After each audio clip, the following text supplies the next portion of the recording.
multiplication of monomial with monomial.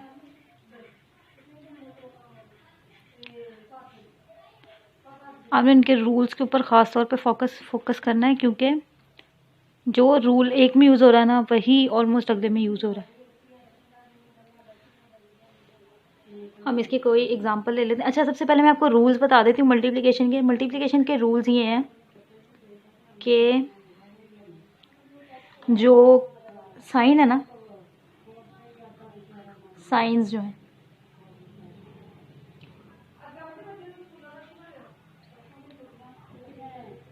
उन्होंने सिर्फ और सिर्फ sines only react with sine, बल्कि sine of first term only reacts with sign of second term. ठीक है, फिर कोएफिशिएंट्स will multiply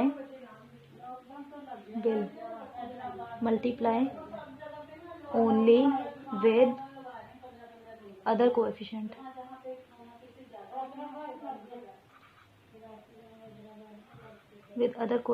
ठीक है, means coefficient of second term. फिर जो वेरिएबल्स होंगे ना, ठीक है, वेरिएबल्स के लिए पहले क्या होगा, इसके ऊपर प्रोडक्ट लॉ अप्लाई होगा। Product law of exponent, product law of exponents will apply, product law of exponents will apply on variables. ठीक है, और साथ ही में इसके जो है ना वेरिएबल, ये प्रोडक्ट लॉ के जो हमने लॉस पढ़े थे ना, उनके लिख देती हूँ यहाँ पर। ये जो प्रोडक्ट लॉ, ये जो है ये रूल्स ऑफ मल्टीप्लिकेशन है।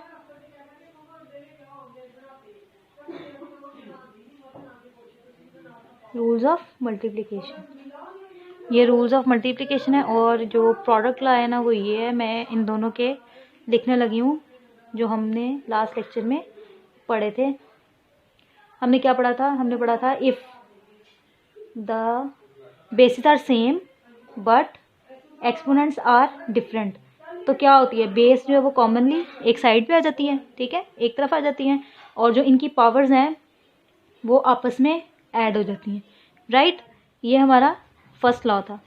फिर सेकंड लॉ था if basis are different but exponents are same, यही था ना। तो हमने इसके लिए क्या पढ़ा था, हमने इसके लिए पढ़ा था कि जो पावर है ना, एक्सपोनेंट है, वो कॉमन में आ जाता है, और ये जो दोनों वेरिएबल्स होते हैं ना, इनको हम इकट्ठा लिख देते हैं। यही पढ़ा था ना। ठीक है, ये दोनों प्रोडक्ट लॉ भी। अब हम इनको फॉलो करते हुए हम अपनी मल्टीप्लिकेशन की तरफ मूव कर रहे हैं। फर्स्ट ऑफ ऑल मैं करने लगी multiplication of monomial with monomial. मैं इसकी कोई एग्जांपल लेती हूँ, दैट इज़ फर्स्ट एग्जांपल मैं ले लेती हूँ 4a² एंड 5a³। ठीक है, इससे आपको ज़्यादा क्लियर होगा। ये मोनोमियल, देखिए मैंने लिखा था multiplication of monomial with monomial, first monomial with second monomial. ये एक टर्म है ना, एक टर्म है, ये क्या है, मोनोमियल, और ये दूसरी टर्म है, ये क्या है, सेकंड वाला मोनोमियल। इन दोनों ने आपस में मल्टीप्लाई होना है, इन दोनों ने आपस में मल्टीप्लाई होना है। Multiplication of monomial with monomial, मैं इसको क्वेश्चन फॉर्म में लिख लेती हूँ, दिस। ठीक है, अब हम इसके ऊपर अप्लाई करते हैं rules of multiplication. First rule क्या था, sign only react with sign of second term. अब हम देखते हैं जहाँ पर कुछ नहीं होता वहाँ पर प्लस होता है। ठीक है, अप्लाई करना स्टार्ट करते हैं हम। फर्स्ट रूल अपना साइंस के ऊपर अप्लाई करते हैं। दोनों टर्म्स का सेम साइन है। हम पीछे साइन रूल ऑफ मल्टीप्लिकेशन के अंदर पढ़ के आए थे, if both sums have same sign then answer में जो हमारा साइन आएगा ना, वो क्या होगा, प्लस का साइन होगा। ठीक है, if both terms have same sign the sign in the answer should be plus या will be plus, must be plus. ठीक है, तीनों आ सकते। हो गया, हमने साइन रूल को अप्लाई किया, हमारा साइन रूल कंप्लीट हो गया। नेक्स्ट हम मूव करते हैं, coefficients will multiply with other coefficient, coefficient of the first term will multiply with the coefficient of the second term, ये लिखा हुआ है। अब हम इसके अंदर कोएफिशिएंट्स देखते हैं। कोएफिशिएंट्स क्या होते हैं? वो नंबर जो वेरिएबल्स के साथ आ रहे होते हैं वो कोएफिशिएंट्स होते हैं, ठीक है। इसके अंदर दो कोएफिशिएंट्स हैं, ये दोनों टर्म्स आपस में मल्टीप्लाई हो रही है ना, तो इसके ऊपर रूल किस तरह अप्लाई हो रहा है? साइन ने साइन से रिएक्ट करना था, हो गया। अब ये कोएफिशिएंट है, ये देखें, ठीक है, ये हमने इन दोनों कोएफिशिएंट्स को मल्टीप्लाई कर दिया। अब नेक्स्ट मूव करते हैं, कोएफिशिएंट्स भी सॉल्व हो गए, आगे क्या रह गया है? वेरिएबल। तो वेरिएबल के हमने क्या रूल पढ़ा था? वेरिएबल का हमने रूल पढ़ा था कि इसके ऊपर product law of exponents apply होंगे, ठीक है। हम देखते हैं, पहले देखते हैं हम इन दोनों में से कौन सा लॉ अप्लाई होगा, सेम बेसिस वाला या सेम एक्सपोनेंट्स वाला। हम देखते हैं क्या इन दोनों की बेसिस सेम है, बेसिस सेम है, तो हमें इससे अंदाज़ा हो गया है कि हमने यहाँ पर अपना फर्स्ट रूल अप्लाई करना है। हम इसके ऊपर अप्लाई करते हैं फर्स्ट रूल। फर्स्ट रूल ये था, if basis are same but exponents are different, तो आंसर में क्या होगा?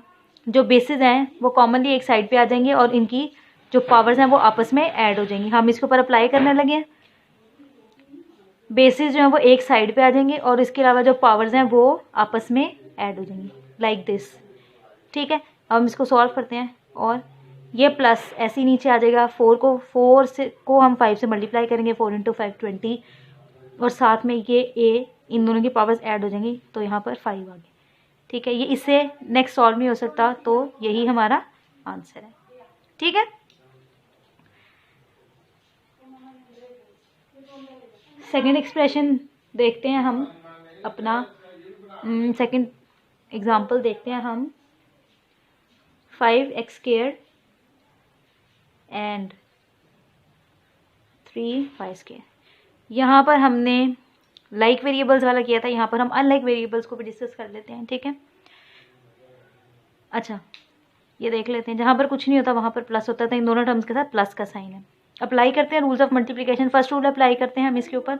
फर्स्ट रूल ये था कि sign only react with the sign of second term, sign of first term only react with the sign of second term,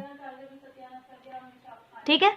तो sign यहाँ पर फर्स्ट टर्म के साथ प्लस था, सेकेंड टर्म के साथ भी प्लस था, तो जब दोनों टर्म्स के साथ सेम साइंस होंगे तो आंसर में multiplication sign rule of multiplication में हमने पढ़ा था कि अगर दोनों टर्म्स के साथ सेम साइन होंगे तो आंसर में हमेशा प्लस आएगा, ठीक है। हमने लिख दिया प्लस। नेक्स्ट कोएफिशिएंट्स हैं, अब हमने इन कोएफिशिएंट्स को आपस में सॉल्व करना है। मल्टीप्लिकेशन ऑफ कोएफिशिएंट रूल में हमने ये पढ़ा था कि मल्टीप्लिकेशन ऑफ टर्म्स में हमने ये पढ़ा था कोएफिशिएंट्स के लिए कि कोएफिशिएंट ने सिर्फ कोएफिशिएंट से ही मल्टीप्लाई होना है, तो इस 5 ने इस 3 से मल्टीप्लाई होना, 5 × 3 15, ठीक है। फिर आगे रह गया वेरिएबल्स। वेरिएबल्स के हमने क्या, हाँ, वेरिएबल्स के लिए हमने प्रोडक्ट लॉ को पढ़ा था। अब हम देखते हैं कि वेरिएबल्स जो है वो लाइक वेरिएबल्स हैं या अनलाइक वेरिएबल्स हैं, मीन्स उनकी जो बेसिस हैं वो सेम है या डिफरेंट है, ताकि हम चूज़ कर सके कि हमने लॉ नंबर 1 लगाना है या लॉ नंबर 2 यूज़ करना है। देखते हैं इसमें बेसिस क्या है। बेसिस वेरिएबल इटसेल्फ है, एक्स और वाई इसके अंदर बेसिस हैं। एक्स और वाई दो डिफरेंट वेरिएबल्स हैं। जब ये दो डिफरेंट वेरिएबल्स हैं तो इन दोनों लॉस को देखे हमें पता लगे कि हमने इसके ऊपर सेकंड लॉ अप्लाई करना है, ठीक है। अब सेकंड लॉ अप्लाई करने लगी हूँ मैं, तो इसका रिजल्ट क्या होगा? अनलाइक वेरिएबल्स दोनों इकट्ठे लिख दिए जाएंगे साथ साथ, और इनकी पावर जो है वो कॉमन में चली जाएगी, ठीक है। तो आंसर क्या होगा? 15 × xy। मेरे ख्याल से अब आपको समझ आ गई होगी। दो जल्दी से और एग्जांपल्स हम प्रैक्टिस कर लेते हैं इसकी। सिंपल एग्जांपल लेते हैं। इफ़ 8x² y, ठीक है, इसको मैं मल्टीप्लाई अगर करना चाहूँ 2 के साथ, x और y, ये ठीक है। हम इसको सॉल्व करते हैं। इसके ऊपर जल्दी से हम अपने रूल्स ऑफ मल्टीप्लिकेशन को अप्लाई करते हैं। फर्स्ट साइन रूल, ठीक है, अब साइन को देखते हैं, दोनों टर्म्स के साथ डिफरेंट साइन है, तो हमने इसके लिए क्या रूल पढ़ा था, if both terms have different signs, ठीक है, the sign of the answer must be in negative. जब दोनों टर्म्स के साथ डिफरेंट साइन होगा तो आंसर में हमेशा नेगेटिव साइन लगेगा। ये रूल हमने सिर्फ और सिर्फ मल्टीप्लिकेशन के लिए पढ़ा था, ठीक है।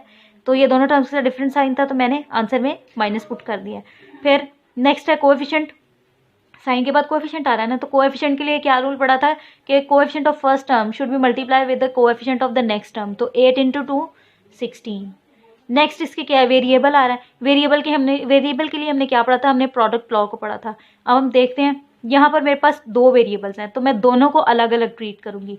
सबसे पहले मैं x को सॉल्व करूंगी, देन मैं y को सॉल्व करूंगी, ठीक है। पहले मैं x को सॉल्व करने लगी हूँ, तो देखते हैं इधर भी x है इधर भी x है, दोनों टर्म्स में लाइक वेरिएबल्स हैं x एंड x। तो लाइक वेरिएबल के लिए हमने क्या रूल पढ़ा था, लाइक बेसिस के लिए हमने क्या रूल पढ़ा था, like basis mean same basis. Same basis का रूल क्या था, if the basis are same but the exponents are different, तो हम क्या करेंगे, बेस नीचे लिखेंगे और उनकी पावर्स को ऐड कर देंगे। ये ले, मैंने इनकी पावर्स को ऐड कर दिया, ठीक है। इसी तरह y भी लाइक वेरिएबल्स हैं, ठीक है, तो हम क्या करेंगे, इनकी पावर्स को भी हम ऐड कर देंगे। ये ऐड हो गया। अब हम इसको सॉल्व कर लेते हैं, -16 यहाँ पर आ गया, x × 3 एंड y × 2, तो ये हमारा आंसर है। जल्दी से एक और एग्जांपल करते हैं, ये थोड़ी सी क्रिटिकल एग्जांपल ले लेते हैं, टेक्निकल एग्जांपल ले लेते हैं, थोड़ी सी लेंथी एग्जांपल, ठीक है। हम वेरिएबल, हमने यहाँ पर 2 वेरिएबल्स लिए थे, हम यहाँ पर 3 वेरिएबल्स ले लेते हैं।